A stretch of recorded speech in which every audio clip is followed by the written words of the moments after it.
Hello guys, આજે આપણે બનાવીશું ડેગી મટર મસાલા। સૌપ્રથમ એક પેનમાં જીરું લેવાનું છે, ત્યારબાદ તેમાં આપણે વરિયાળી એડ કરીશું, ત્યારબાદ આપણે તેમાં સૂકા ધાણા એડ કરવાના છે, ત્યારબાદ તેમાં આપણે લવિંગ એડ કરીશું, મરિયા એડ કરીશું, તજના ટુકડા એડ કરીશું, બાદિયા અને સૂકા લાલ મરચાં। હવે આપણે તેને હલાવીશું અને શેકી લઈશું।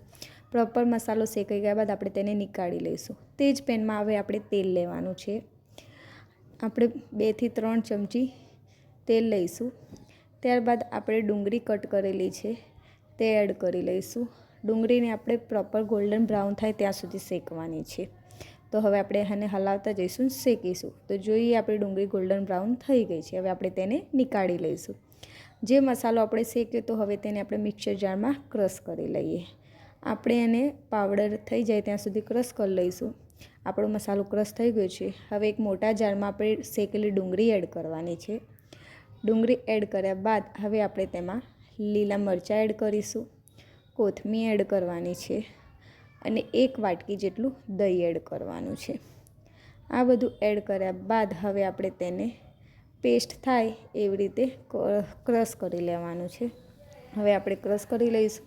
જોઈએ આપણી ફાઇન પેસ્ટ તૈયાર છે। હવે તે જ પેનમાં આપણે તેલ લેવાનું છે, તેમાં જીરું, મીઠો લીમડો, હિંગ નાખીને હલાવી લઈશું। હવે તેમાં આપણે લીલા વટાણા એડ કરવાના છે। હવે તેને આપણે હલાવી લઈએ। હલાવ્યા બાદ તેમાં આપણે આદુ લસણની પેસ્ટ નાખવાની છે। હવે તેને હલાવીને આપણે ઢાંકી દઈશું। સહેજ વટાણા સોફ્ટ થઈ ગયા છે, જોઈ લઈએ।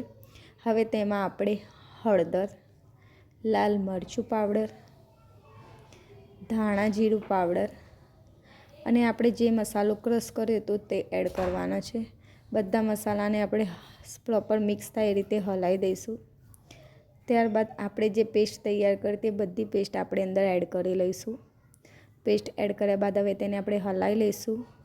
તે પેસ્ટ આપણે જેમાં ક્રશ કરી હતી તેમાં પાણી રેડીને આપણે અંદર રેડી દઈશું। તેમાં મીઠું, ગરમ મસાલો અને કસ્તુરી મેથી નાખીને આપણે એને હલાવી લઈશું। હવે તેને 2-3 મિનિટ માટે ચડવા દઈશું। તો આપણે એને ઢાંકી દઈએ। જોઈ લઈએ આપણે તૈયાર છે। હવે આપણે તેને કોથમીરથી ગાર્નિશ કરીશું। તો તૈયાર છે આપણે ડેગી મટર મસાલા। Thank you.